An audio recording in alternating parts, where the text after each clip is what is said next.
So, my dear friends, today I am with Brenda, my friend, and she's from Saskatchewan, Yes. the north part of Canada.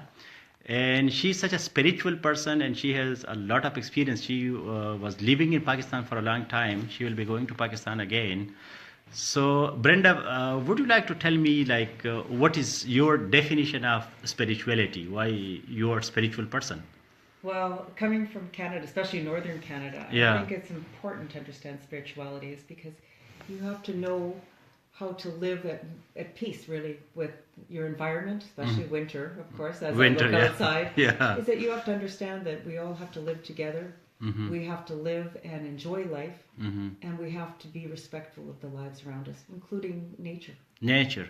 Okay, so you are from the north of Canada, and that's why you are so close to nature. Yes. You got a special interest in nature, and that's why you are spiritual. I do. So, what are your spiritual experiences? Like, what when you are in nature? So, what do you get from nature?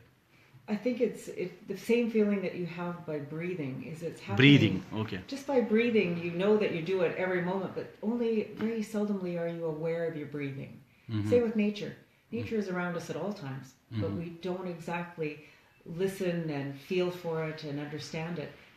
It's just something to take back and to really, stop a moment and to see what's happening around you and to feel it. And that's what I think nature is. And when you come from northern Saskatchewan, Yeah. it really takes your breath away, like its beauty of it, but also it makes you appreciate and also to really respect, because winter can be up to -50 Minus Celsius. 50. Okay. So you really do feel winter, and you feel that it's talking to you and telling you something. Okay, so you were talking to me about the native spirituality, and this is really astonishing that they don't have gender, like they don't have male and female.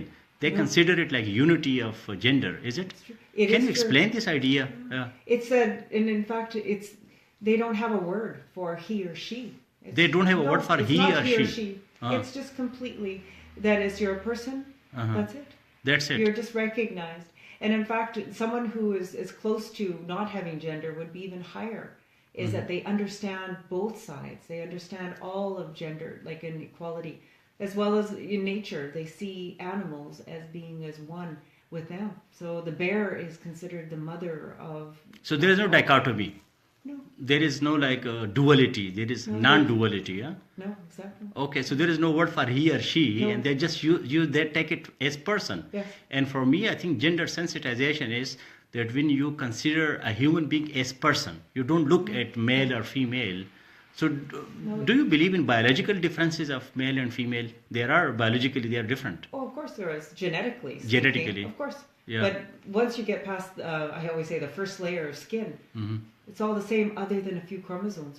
Like it's very, very different to look at people as being the same when we try to find the differences. And I think that's where the trouble really lies, is that we try to find differences in people rather than seeing the similarities.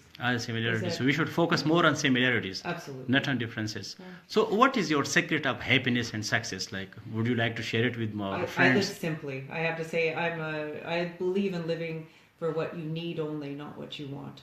And Okay, what- need not what you want, and living simply, Simply. simplicity. I live with 2 bags of luggage that I travel with, and that's it. Is whatever I need. Like for winter, I have to have a winter jacket that keeps me warm, winter boots that keep me warm. But I have one of them each.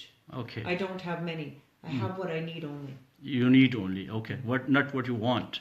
We all Okay. want. We can all look at things and think of the latest fashion and the latest. You are telling me that there is a study that there are a magic number, and once you reach to that magic number in your life, then you should stop. Yes. So, would you like to tell us about this? That I just read it. It was a sociological study. Sociological, okay. Yeah, it was on 70,000 Canadians. Yeah, that's what Okay. they said. 70,000 Canadian was the magic number for when you didn't need anything, when you had enough to sustain everything for your family and yourselves.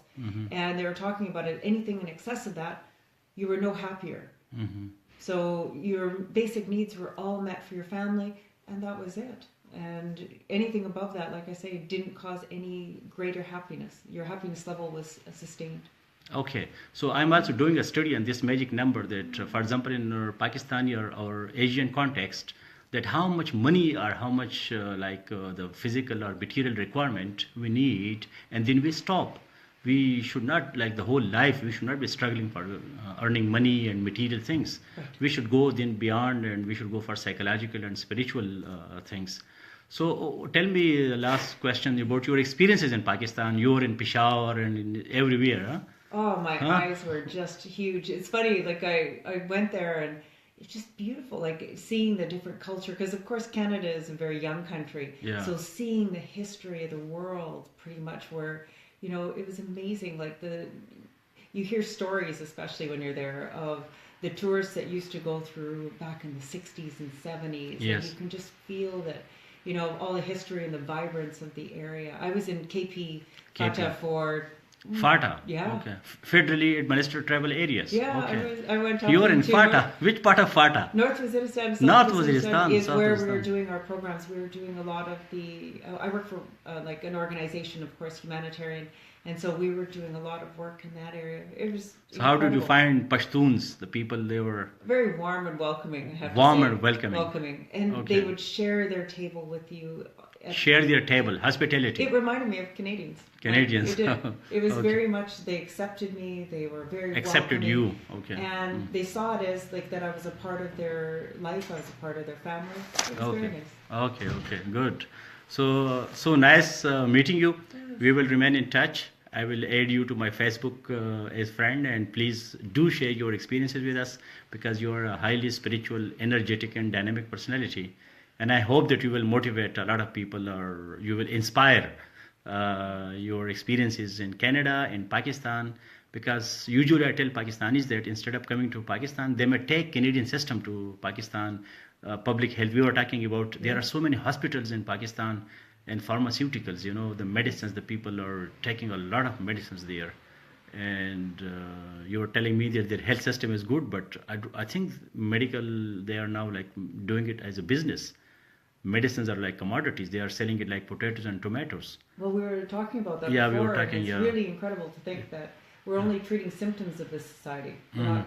We're not actually looking at what caused those things. And when you look at the causes, of course, it's Very good looking point. at- Not symptoms, but the cause. Yeah.